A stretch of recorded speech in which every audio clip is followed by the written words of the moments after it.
The rain was relentless, mirroring the storm inside me. Alistair, a 44-year-old software engineer in Seattle, stared out the window of our Queen Anne home, a mug of cold coffee forgotten in my hand. Just yesterday, this house was my sanctuary, a testament to 15 years of marriage to Bronwyn. Now it felt like a gilded cage, the bars forged from her lies. It started subtly, almost imperceptibly. Bronwyn, a vibrant and successful marketing executive, had always been driven, but lately, her ambition seemed to have taken on a sharper edge. Late nights at the office became frequent, business trips multiplied, and her explanations grew vague and rehearsed.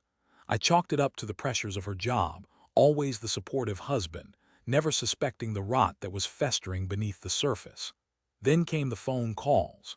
Whispered conversations, abruptly ended when I entered the room. A new passcode on her phone, a device she previously left carelessly lying around. My gut churned with unease, a feeling I desperately tried to suppress. I loved Bronwyn, trusted her implicitly. The thought of her betraying me was a foreign, unwelcome invader in my mind. My best friend, Gareth, noticed my growing anxiety. "You seem off, Alistair," he said during our weekly poker night. "Everything all right with Bronwyn?" "Yeah, fine," I lied, forcing a smile. "Just work stress, you know." Gareth, ever perceptive, didn't press, but I saw the concern in his eyes. He knew me too well. That night sleep evaded me. I tossed and turned, haunted by nagging doubts. I told myself I was being paranoid, that Bronwyn loved me, that our marriage was strong. But the seed of suspicion had been planted, and it was taking root. The breaking point came 2 weeks later. Bronwyn was supposedly on a business trip to Portland. I was working late, debugging a particularly nasty piece of code, when I realized I needed a file from her laptop. I knew her old password, the one she used before the recent change, our anniversary date. Figuring she hadn't updated it on the laptop, I tried it. It worked. My intention was innocent, simply to retrieve the file and get back to work. But as I navigated through her folders, a folder titled Project Nightingale caught my eye. It was an odd name, unrelated to anything she had mentioned about her work. Curiosity, or perhaps a subconscious desire to confirm my fears, propelled me forward. Inside, I found a series of photos. At first, they seemed innocuous: Bronwyn at a restaurant, Bronwyn at a conference. But then I saw them. Photos of Bronwyn and a man, his arm draped around her shoulder, their faces close, smiles exchanged that I hadn't seen in years. The man was Liam, her new project manager, a name she had mentioned casually a few times. My blood ran cold. I clicked on another photo, then another, each one a dagger twisting in my heart. They were together in Portland, not at a conference, but at a secluded cabin. Photos of them kissing, holding hands, their bodies intertwined. The evidence was undeniable. Bronwyn was having an affair. The world tilted on its axis. The room spun. I felt a crushing weight on my chest, a suffocating pain that stole my breath. I stumbled back from the laptop, knocking over a nearby lamp. The sound echoed in the sudden silence, a stark reminder of the shattering of my reality. I spent the rest of the night in a daze, replaying the photos in my mind, each image searing itself into my memory. I couldn't eat, couldn't sleep, couldn't think. The woman I had loved, the woman I had built my life with, had betrayed me in the most profound way imaginable. When Bronwyn returned the next day, she greeted me with a perfunctory kiss and a tired smile. "Long trip," she said, dropping her bag by the door. "I'm exhausted." I stared at her, my heart pounding in my chest.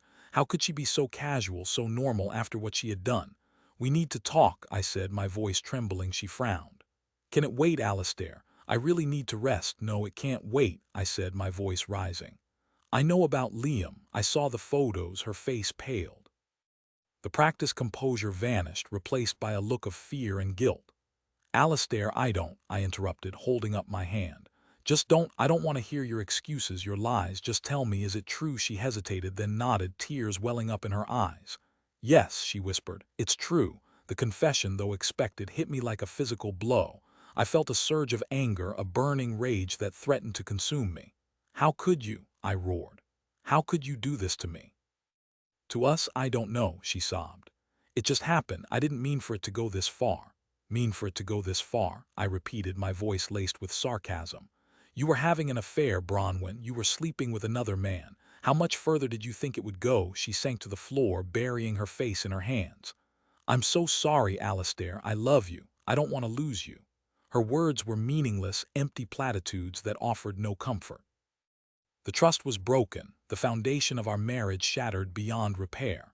It's too late, Bronwyn, I said, my voice cold and detached. It's over. The next few weeks were a blur of lawyers, paperwork, and bitter arguments. Bronwyn pleaded for forgiveness, promised to end the affair, begged me to reconsider. But I was resolute. I couldn't forgive her, couldn't forget the betrayal. The image of her with Liam was etched in my mind, a constant reminder of her deceit. The divorce was finalized 3 months later. I moved out of our house, the house we had built together, the house that now held only painful memories. I found a small apartment downtown, a sterile, impersonal space that reflected my emotional state.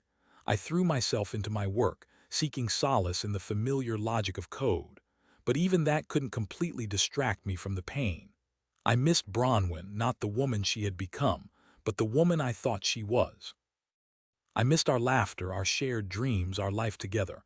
Gareth and other friends tried to support me, offering words of encouragement and invitations to social events. But I was withdrawn, unable to connect with anyone. The wound was too fresh, the pain too deep. One evening, a few months after the divorce, Gareth called. "Alistair, can you meet me at the Kraken bar?" he asked, his voice urgent. "What's wrong?" I asked, sensing his distress. "Just meet me," he said. "It's important." I hesitated, then agreed.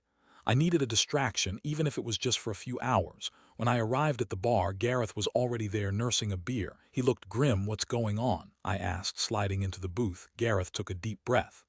"I need to tell you something, Alistair," he said. "Something you're not going to like." My heart sank. "What is it?" "It's about Bronwyn," he said. "And Liam." I braced myself, expecting to hear more details about their affair, more reasons to hate them both.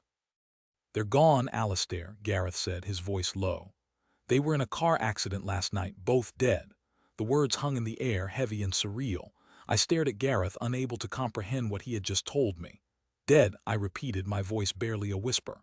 "How?" "Head-on collision," Gareth said, "driving back from Portland. Apparently Liam was drunk." A strange mix of emotions washed over me. Shock, disbelief, and a flicker of something I couldn't quite identify. Relief, guilt. "I didn't know, I don't know what to say," I stammered. "There's more," Gareth said, his voice even lower. "The police found something in the car, a letter from Bronwyn. To you." He reached into his jacket and pulled out a sealed envelope. He handed it to me. My hands trembled as I took it. "I haven't read it," Gareth said. "I thought you should be the first." I stared at the envelope, my name written in Bronwyn's familiar handwriting. A wave of nausea washed over me. I didn't want to read it, didn't want to hear her voice from beyond the grave. But I knew I had to. I tore open the envelope and unfolded the letter. The words swam before my eyes. "My dearest Alistair," it began. "If you're reading this, then I'm gone. I don't know how to say this, but I have to tell you the truth. Liam wasn't just my project manager. He was also my half-brother." I stopped reading, my mind reeling. Half-brother. What was she talking about? I continued reading. "A few years ago, I discovered that my mother had an affair. Liam was the result. I never knew him growing up, but we reconnected recently. I was drawn to him, not in a romantic way, but as family.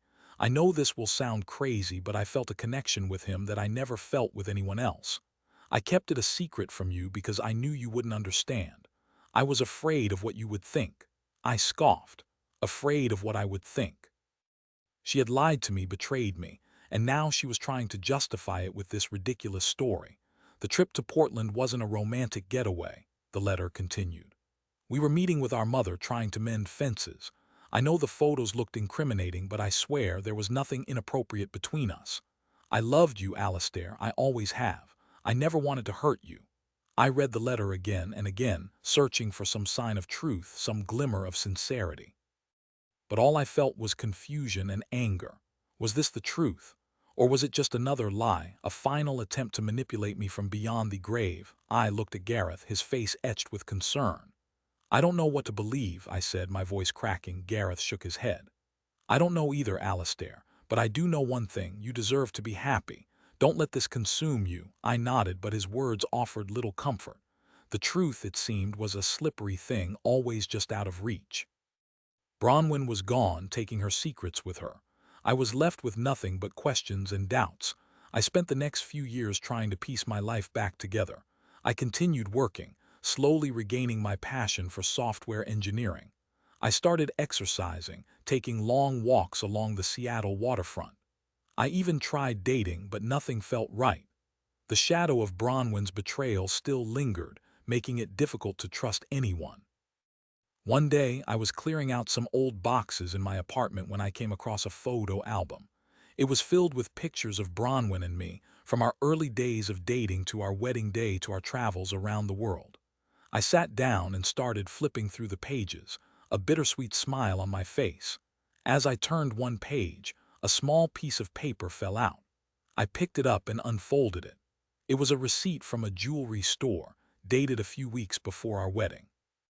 The item purchased was a necklace, a beautiful diamond pendant that Bronwyn had worn on our wedding day.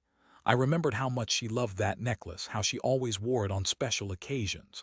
But what I didn't know was that I wasn't the one who had bought it for her. Curiosity piqued, I decided to visit the jewelry store. I showed the receipt to the owner, an elderly woman with a kind face. "Do you remember this purchase?" I asked. The woman examined the receipt. "Yes, I do," she said. "I remember that necklace. It was a very special piece. Do you remember who bought it?" I asked. The woman hesitated. "I'm not sure I should say," she said. "Please," I pleaded. "It's very important." The woman sighed. "All right," she said. "The necklace was bought by a young man. He said it was for his sister. Her name was Bronwyn." My heart skipped a beat. Liam. It was Liam who had bought the necklace for Bronwyn, not as a brother, but as a lover. The letter, the accident, the whole story was a lie. A wave of anger washed over me, stronger than anything I had felt before. Bronwyn had not only betrayed me, she had mocked me, even in death. She had tried to rewrite our history, to erase the love we had once shared, but I wouldn't let her. I wouldn't let her lies define me. I would honor the good memories, the love we had shared, and I would move on. I would find happiness again, even if it was without her.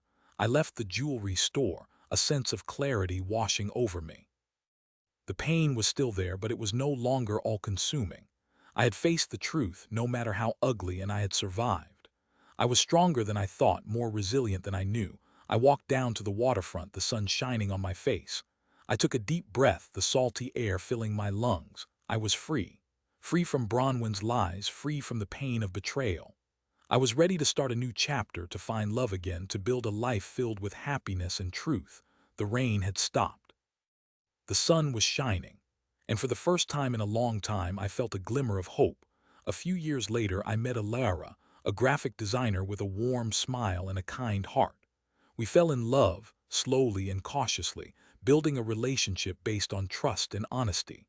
We got married in a small ceremony, surrounded by our closest friends and family. And as I looked into Alara's eyes, I knew that I had finally found my happy ending. Bronwyn's betrayal would always be a part of my story, a scar that would never fully fade.